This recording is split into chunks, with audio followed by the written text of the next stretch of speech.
In every instance where you find a man or a woman of outstanding achievement in any calling, you will find that he has been a success as a result of a mastermind alliance of one sort or another.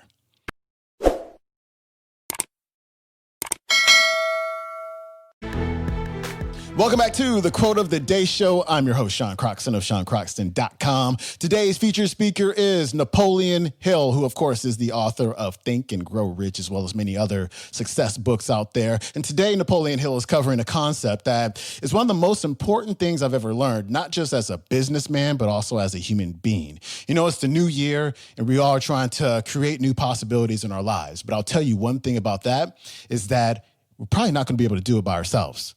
It just doesn't really work that way. If we try to do it by ourselves, it's either going to take forever or we're going to become overwhelmed because we're just trying to do everything. And so that's why it's important to have a mastermind group, to surround yourself with people who are on the same frequency and you can all help each other. Because here's the thing, like I have people who I mastermind with and I might be good at one thing that they're not good at. So I can help them with that. I can help them overcome some of the pitfalls. I can help them with my experience, say, okay, here's what happened to me. In order for you to not have that happen to you, here's what you need to do. So I help to kind of speed things up for them. And they might have some type of expertise that I don't have. And so they can help me out with that. And so this is a really amazing thing to do when you surround yourself with people who can be helpful to you. So check this out as Napoleon Hill covers this topic, and I will see you on the other side. Here's a good definition of the mastermind. It's an alliance of two or more people working in harmony with a positive mental attitude for the attainment of a definite end. Two or more people working in harmony, perfect harmony, with a positive mental attitude for the attainment of a definite end. Now that definition sounds simple enough, yet there is very much more back of it than meets the ear and the eye. When I first was introduced to Andrew Carnegie, first question I asked him was to tell me in as few words as he possibly could to what he owed his fortune. And he then said, well, my fortune is due entirely to the work of my mastermind group.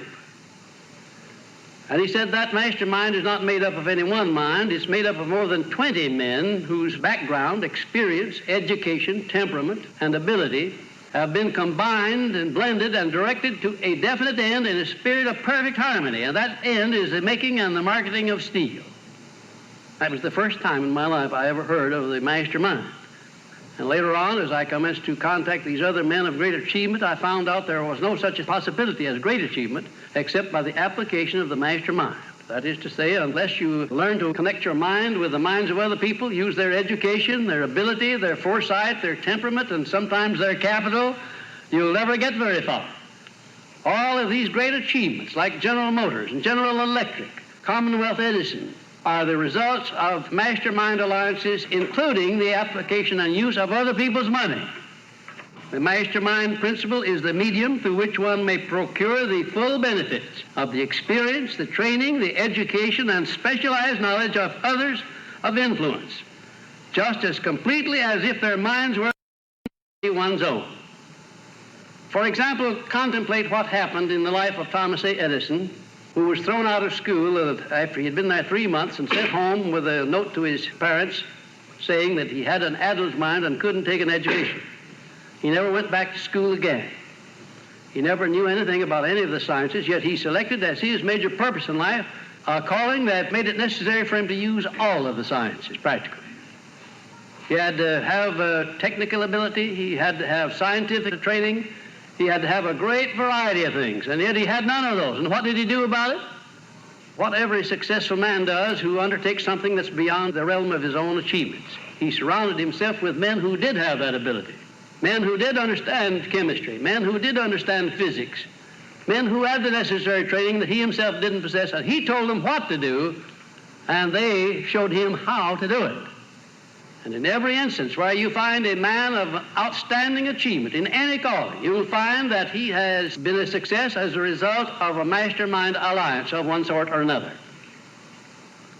Up here in Minnesota, they have the great Mayo Brothers Clinic, probably the greatest medical clinic of its nature in the entire world. And the reason it's great, there are many reasons for it, but one of the reasons is that they have in that institution medical men with almost every conceivable type of specialty of training, so that when they put a man through there and he's looked over by all of those men, why, they know what's inside of him and what's outside of him. There's no small number of doctors that could ever render the service, such as the Mayo brothers render, because they understand and use the mastermind principle. Through the experience and knowledge of the geologist, one may understand the structure of this earth without training in geology.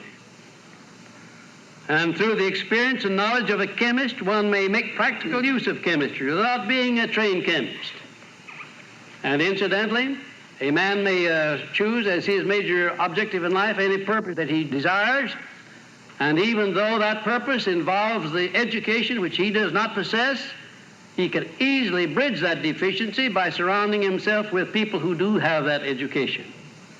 Through the knowledge and skill of scientists, technicians, physicists, and practical engineers, one may become a successful inventor. Now, the second premise of the mastermind is this: an active alliance of two or more minds in a spirit of perfect harmony for the attainment of a common objective stimulates each individual's mind to a higher degree of courage than that which is ordinarily experienced, and prepares the way for that state of mind known as faith. If you've ever had the experience of sitting down in what you might call a bull session or a round table session and starting in to talk about any problem or any subject, you'll find that as the discussion goes on, you'll learn more and more about that subject, and oftentimes the man that will come forth with the most enlightening conversation on the subject will be the one that knows the least about it, because the harmony of minds enables each individual mind to tune in on sources of information not available to you under any other circumstance. That mastermind alliance stimulates the mind and jumps it up, steps it up, where you can tune in on the ether, which perhaps connects your thinking brain with infinite intelligence. That's a theory. It might even be a fact. The third premise, a mastermind alliance properly conducted stimulates each mind in the alliance to move with enthusiasm, with personal initiative, with imagination and courage to a degree far above that which the individual experiences when moving without such an alliance. If you have the right kind of mastermind allies, when the going is hard, when you have problems that you don't know how to solve, you just go around and get your mastermind allies together and start talking about that problem. Start talking with the feeling that somewhere along in the conversation somebody will come up with the answer. And you'll be surprised oftentimes at the person who does come up with it, maybe the one you least expect. And the third premise, a mastermind alliance properly conducted stimulates each mind in the alliance to move with enthusiasm, personal initiative, imagination, and courage to a degree far above that which the individual experiences when moving without such an alliance. I duplicate that because I want you to keep it in mind. And the fourth premise, to be effective, a mastermind alliance must be active. It's not just enough to form a group and say, well, we're going to get together, and that's my mastermind group. It must be active.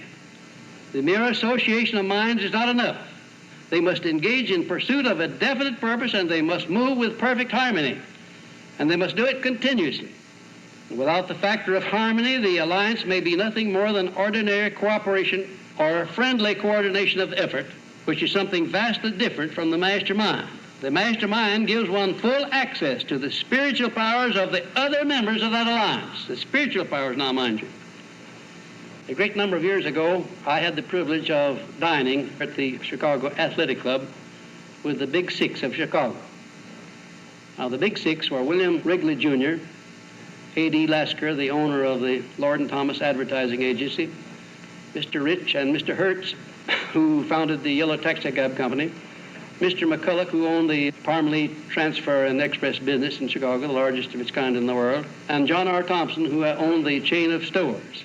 All of those men started, not too many years before I'd met them, without any capital, started on the basis of meeting every Saturday night, going into a discussion of each man's definite major purpose, and each one had a definite object he wanted to attain, and nobody had any money. And when I met them, the combined wealth of those six men was around $25 million. They had all become successful. They had become successful by lending one another the mental attitude wrapped up in this principle of a mastermind. It's an astounding thing what can happen when two or more people get together and continuously meet and discuss the things that the two of them want to do. And incidentally, you as an individual may have one objective, and the man who is in the Mastermind alliance with you may have another. You don't have to have the same objective at all. But if you work together in a spirit of friendly harmony, you will find that you will get results. All right, that was Napoleon Hill talking about masterminds, hugely important concept. I hope today's talk inspires you to reach out to others and form your own mastermind group. If you're not sure how a mastermind operates, there's a book on it by Joe Vitale called Meet, that's M as in Mary, EET, so Meet and Grow Rich. Also read Think and Grow Rich by Napoleon Hill. It's a book I've read at least a dozen times. It's the same book that Bob Proctor has been reading for like 55, 56 years. So highly recommend that one. Today's clip comes from the audio program, The Science of Personal Achievement. That's available on audible.com, nightingale.com, as well as the Nightingale Insiders app. Before I let you go, since we're talking about masterminds, I want to tell you about something I've got going on for the rest of the year. Every month this year, we're going to be doing this. Myself, as well as my buddy Dave Sinek, and Dave runs paleohacks.com, as well as a few other websites. But paleohacks.com is a huge paleo site, and it gets over 2 million visitors every month. And so Dave really knows his marketing. He and I are coming together to host live 2-day mastermind sessions events in San Diego. And so we're going to bring in 5 to 6 online business owners and help you to overcome some of the obstacles that are going on in your business, help you dial in your branding and your messaging, and also to help you with the mindset that is so important to have when you're running your own business. So if you're interested in learning about mastermind sessions, shoot me an email at info@SeanCroxton.com. I'll tell you more about that. All right, my friends, that is it for me. Enjoy your Tuesday. I will see you tomorrow. Peace.